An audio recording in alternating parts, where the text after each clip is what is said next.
అమృత ఆయుర్వేద సిద్ధ హాస్పిటల్లో ప్రత్యేకంగా వ్యాధులను బట్టి ఇస్తున్న ఆయుర్వేద పంచకర్మ ట్రీట్మెంట్ వివరాలు. జానువస్తి థెరపీ, మోకాళ్ల నొప్పులకు, మోకాళ్ల వాపులకు, మోకాళ్ల అరుగుదలకు ఆపరేషన్ అవసరం లేకుండా ఇస్తున్న ట్రీట్మెంట్ సమయం 30 నిమిషాలు. కటివస్తి థెరపీ, నడుం నొప్పికి, డిస్క్ సమస్యలకు, సయాటికా ఉన్నవారికి ఇచ్చే ట్రీట్మెంట్ సమయం 40 నిమిషాలు. గ్రీవవస్తి థెరపీ, మెడ నొప్పికి, మెడ అరుగుదలకు ఇచ్చే ట్రీట్మెంట్ సమయం 40 నిమిషాలు. ఇలా 20కి పైగా ఉత్తమమైన ఆయుర్వేద చికిత్సలను 5 నుండి 10 సంవత్సరాలకు పైగా అనుభవం గల కేరళ థెరపిస్టుల ద్వారా చికిత్సను చేయబడును.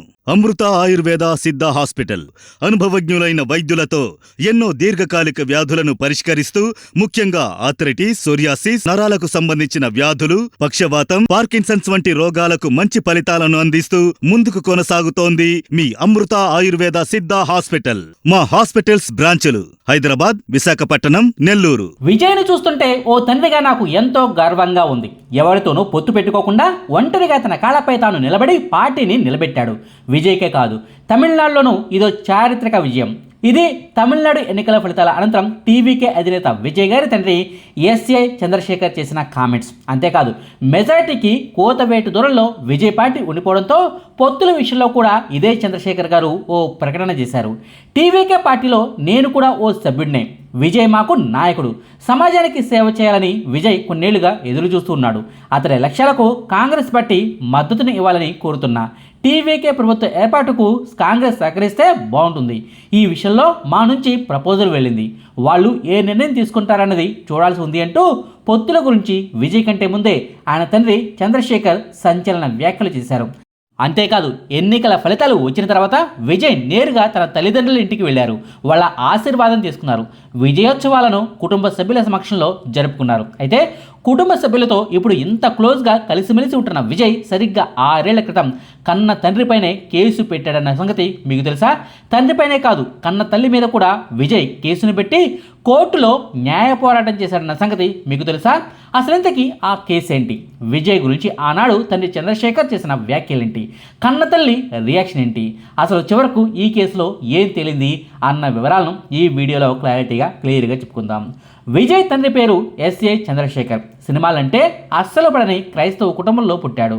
కాస్తో కోస్తో చదువుకున్న తర్వాత నేరుగా మద్రాసుకు వచ్చి సినీ రంగంలో అసిస్టెంట్ డైరెక్టర్గా చేరాడు. ఆ తర్వాత డైరెక్టర్గా కూడా మారారు. చంద్రశేఖర్ గారు 1 కాదు 2 కాదు ఏకంగా 75 సినిమాలకు దర్శకత్వం వహించారు. నిర్మాతగా కూడా ఓ 10 సినిమాలను తీశారు. విజయ్ హీరోగా సక్సెస్ అయిన తర్వాత సినీ ఇండస్ట్రీకి చంద్రశేఖర్ నెమ్మదిగా దూరమయ్యి కొడుకు సంపాదించిన ఆస్తిపాస్తులను వ్యాపారాల పేరిట జాగ్రత్త చేయటం స్టార్ట్ చేశారు. ఒక్క మాటలో చెప్పాలంటే తండ్రి సినీ డైరెక్టర్ అవడం వల్లనే సినిమాల్లోకి విజయ్ ఈజీగా రాగలిగారు.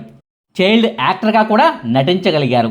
విజయ్ మొట్టమొదటి సినిమాను డైరెక్ట్ చేసింది కూడా తండ్రే. అంతేకాదు, ఆ సినిమాకు నిర్మాతగా డబ్బులు పెట్టింది కూడా తల్లిదండ్రులే. ఆ ఒక్క సినిమాయే కాదు, దాదాపుగా 10 సినిమాలను విజయ్తో చంద్రశేఖర్ తీస్తే వాటన్నిటికీ నిర్మాతగా కూడా ఈ చంద్రశేఖర్ గారే వ్యవహరించారు. అంటే కొడుకును హీరోగా నిలబెట్టడం కోసం ఈ చంద్రశేఖర్ గారు చాలానే కష్టపడ్డారు. అయితే ఏ కొడుకు భవిష్యత్తు కోసం అయితే చంద్రశేఖర్ గారు చాలా కష్టాలు పడ్డారో, అదే కొడుకు ఏకంగా తన మీద భవిష్యత్తులో కేసులు పెడతారని, కోర్టుకు లాగుతారని ఆయన అస్సలు ఊహించలేదు. కన్న తల్లిదండ్రులపైనే 2021 సంవత్సరంలో విజయ్ పెట్టిన ఈ కేసు తమిళ సినీ ఇండస్ట్రీలో పెను సంచలనానికి దారితీసింది. కొడుకు విజయ్ సినిమాల్లో సక్సెస్ అయిన తర్వాత ఆయన పాపులారిటీ రోజురోజుకు పెరుగుతూ ఉండడానికి గమనించిన చంద్రశేఖర్ గారు కొడుకు పేరిట ఫ్యాన్స్ అసోసియేషన్ను స్టార్ట్ చేశారు. విజయ్ మక్కల్ ఇయక్కం అనే పేరిట మరికొంతమంది అభిమానులతో కలిసి చంద్రశేఖర్ గారు ఓ అభిమాన సంఘాన్ని ఏర్పాటు చేశారు. ఆ తర్వాత రోజుల్లో తమిళనాడు వ్యాప్తంగా చాలామంది విజయ్ ఫ్యాన్స్ కూడా వేలాది అభిమాన సంఘాలను ఏర్పాటు చేసుకున్నారు. వేరు వేరు పేర్లతో అభిమాన సంఘాలను రిజిస్టర్ కూడా చేసుకున్నారు. అయితే విజయ్ మక్కల్ ఇయక్కం అనేది ఏకంగా ఆయన తండ్రి స్టార్ట్ చేసిన అభిమాన సంఘం కాబట్టి రాష్ట్ర వ్యాప్తంగా దానికి మంచి పాపులారిటీ ఉండేది. ఆ అభిమాన సంఘంలో లక్షలాది మంది అభిమానులు చేరి సేవా కార్యక్రమాలను నిర్వహిస్తూ వచ్చారు. విజయ్ పేరిట నమోదైన ఇతర అభిమాన సంఘాలను కూడా కలుపుకొని తండ్రి చంద్రశేఖర్ గారు చాలానే సేవా కార్యక్రమాలను నిర్వహిస్తూ వచ్చారు. అయితే ఆ సేవా కార్యక్రమాల నిర్వహణతోనే ఆయన ఆగిపోయి ఉంటే తండ్రి కొడుకులిద్దరికి మధ్య గొడవలు వచ్చి ఉండేవి కాదేమో. సరిగ్గా 2020 సంవత్సరంలో విజయ్ మక్కల్ ఇయక్కం అభిమాన సంఘం పేరు కలిసి వచ్చేలా ఆల్ ఇండియా దళపతి విజయ్ మక్కల్ ఇయక్కం అనే పేరుతో ఓ రాజకీయ పార్టీని ఆయన రిజిస్టర్ చేశారు. చంద్రశేఖర్ గారు జనరల్ సెక్రటరీగా, ఆయన భార్య అంటే విజయ్ గారి తల్లి శోభా చంద్రశేఖర్ గారు కోశాధికారిగా పేర్కొంటూ ఎన్నికల సంఘం వద్ద పార్టీకి సంబంధించిన ప్రాసెస్ను సైలెంట్గా పూర్తి చేసి అదే సంవత్సరం ద్వితీయార్థంలో బాంబును పేల్చారు. 2021 సంవత్సరంలో తమిళనాడులో జరగబోయే స్థానిక సంస్థల ఎన్నికలతో పాటుగా అసెంబ్లీ ఎన్నికల్లో కూడా తమ పార్టీ తరపున విజయ్ అభిమానులు బరిలో నిలబడతారని కూడా సంచలన ప్రకటన చేశారు. విజయ్ తండ్రి చేసిన ప్రకటనతో తమిళ రాజకీయాల్లో కీలక పరిణామం చోటు చేసుకోవడం ఖాయమని, విజయ్ రాజకీయాల్లోకి ఎంట్రీ ఇవ్వడం ఖాయమని విజయ్ అభిమానులు అప్పట్లో తెగ హంగామా చేశారు. అయితే అభిమానుల ఆశలపై నీళ్లు చల్లుతూ అంచనాలను తలకిందులు చేస్తూ 2020 సంవత్సరం నవంబర్ 5వ తారీఖున విజయ్ ఓ సంచలన ప్రకటన చేశారు. మా నాన్న పెట్టిన పార్టీకి నాకు ఏ సంబంధము లేదు. ప్రత్యక్షంగా కానీ పరోక్షంగా కానీ ఆ పార్టీతో నాకు ఎలాంటి బంధము లేదు. నా అభిమానులు ఎవరో కూడా తొందరపడి మా నాన్న పెట్టిన పార్టీలో చేరకండి. నా పార్టీయే అని భ్రమపడి అందులో చేరి మోసపోకండి. విజయ్ మక్కల్ ఇయకం అనే అభిమాన సంఘానికి మా నాన్న పెట్టిన పార్టీకి సంబంధమే లేదు. నా పేరును కానీ నా ఫోటోలను కానీ ఈ పార్టీ కోసం వాడుకోవడానికి వీల్లేదు. నా పేరుతో ఎవరు కూడా రాజకీయ సభలను నిర్వహించడానికి వీల్లేదు. అలా ఎవరైనా సరే నా పేరును ఫోటోలను దుర్వినియోగం చేస్తే చట్టరీత్యా వారిపై చర్యలు తీసుకుంటాను. నా అభిమాన సంఘం పేరును కూడా వాడుకోవడానికి వీల్లేదంటూ విజయ్ ఓ ప్రకటనను విడుదల చేశారు. ఆ ప్రకటనతోనే తండ్రి కొడుకుల మధ్య విభేదాలు స్టార్ట్ అయ్యాయి. కుటుంబంతో విజయ్కు దూరం కూడా పెరిగింది. అయితే విజయ్ ఆ ప్రకటన చేసిన తర్వాత 2021లో జరిగిన తమిళనాడు అసెంబ్లీ ఎన్నికల్లో పోటీ చేయకుండా ఆగిపోయారులే కానీ ఆ తర్వాత లోకల్ బాడీ ఎన్నికల్లో మాత్రం పోటీ చేయడానికి చంద్రశేఖర్ గారు సన్నాహాలు మొదలుపెట్టారు. విజయ్ కోసం అభిమాన సంఘాన్ని ఏర్పాటు చేసింది నేనే. అందులో చేరి ఎన్నో వేల మంది అభిమానులు నిస్వార్థంగా సేవా కార్యక్రమాలను చేస్తున్నారు. 20 ఏళ్లుగా విజయ్ పేరుతో ఎన్నో మంచి పనులు చేపట్టారు. సరైన వాళ్ళ చేతిలో అధికారం ఉంటే జనాలకు మరింత మంచి జరుగుతుంది. విజయ్ అభిమానులు ఈ ఎన్నికల్లో పోటీ చేసేందుకు మరిన్ని సేవా కార్యక్రమాలను చేపట్టేందుకు వీలుగా ఉంటుందని నేను రాజకీయ పార్టీని పెట్టాను అంటూ చంద్రశేఖర్ గారు ఆనాడు ఈ వివాదంపై స్పందించారు. దీనివల్ల మీకు మీ కొడుకు మధ్య విభేదాలు వచ్చాయి కదా అని ప్రశ్నిస్తే, ఏ కుటుంబంలో గొడవలు ఉండవండి. తండ్రి కొడుకులు అన్న తర్వాత గొడవలు లేకుండా వివాదాలు లేకుండా ఏ కుటుంబము ఉండదు. మా మధ్య కూడా అంతే. గొడవలు తాత్కాలికం, మా మధ్య బంధం శాశ్వతం అంటూ రియాక్ట్ అయ్యారు. అయితే స్థానిక సంస్థల ఎన్నికల్లో తండ్రి పార్టీ నుంచి తమ అభిమానులు పోటీకి రెడీ అవుతున్నారని తెలిసిన విజయ్ ఈసారి ఏకంగా తల్లిదండ్రుల మీద ఆ పార్టీతో సంబంధం ఉన్న మరో 9 మంది మీద కేసు పెట్టాడు. కోర్టుకి వెళ్ళాడు. 2027 సంవత్సరం సెప్టెంబర్ నెల 20వ తారీఖున చెన్నై సిటీ సివిల్ కోర్టులో విజయ్ ఓ పిటిషన్ దాఖలు చేశాడు. నా పేరును నా ఫోటోను నా అభిమాన సంఘం పేరును వాడుకుంటున్నారంటూ తల్లిదండ్రులతో పాటుగా మరో 9 మందిపై అంటే మొత్తం 11 మందిపై కేసు పెట్టాడు. దీంతో వాళ్ళందరికీ కోర్టు సమన్లు పంపించింది. దీంతో తండ్రి చంద్రశేఖర్ మరోసారి మీడియా ముందుకు వచ్చాడు. నిజమే, నా పార్టీకి నా కొడుకు ఏ సంబంధమూ లేదు. నేను విజయ్ను అడిగి పార్టీని పెట్టలేదని కూడా చెప్పుకొచ్చారు. అంతేకాదు తల్లి శోభా చంద్రశేఖర్ గారు కూడా ఈ కేసు విషయం గురించి కాస్త మనస్తాపం వ్యక్తం చేశారు.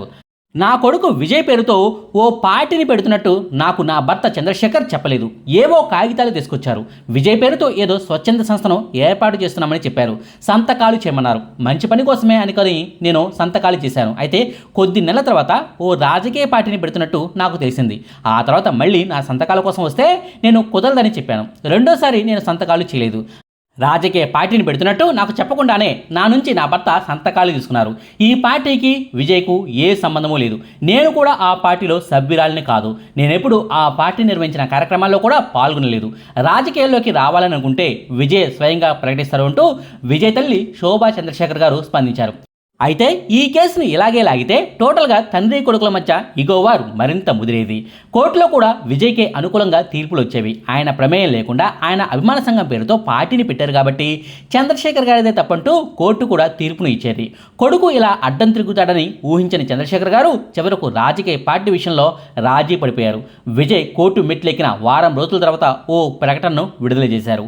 నా కొడుకు విజయ్ పేరుతో ప్రారంభించిన రాజకీయ పార్టీని రద్దు చేస్తున్నానంటూ మీడియా ముందుకు వచ్చి మరీ చెప్పారు. ఇదే విషయాన్ని కోర్టుకు కూడా చెప్తానని, పార్టీ రద్దునకు సంబంధించిన ఆధారాలను కూడా కోర్టులో సబ్మిట్ చేస్తానంటూ వివరించారు. అంతేకాదు విజయ్ మక్కల్ ఇయకంను రాజకీయ పార్టీగా కాకుండా అభిమాన సంఘంగానే కొనసాగిస్తామని కూడా వెల్లడించారు.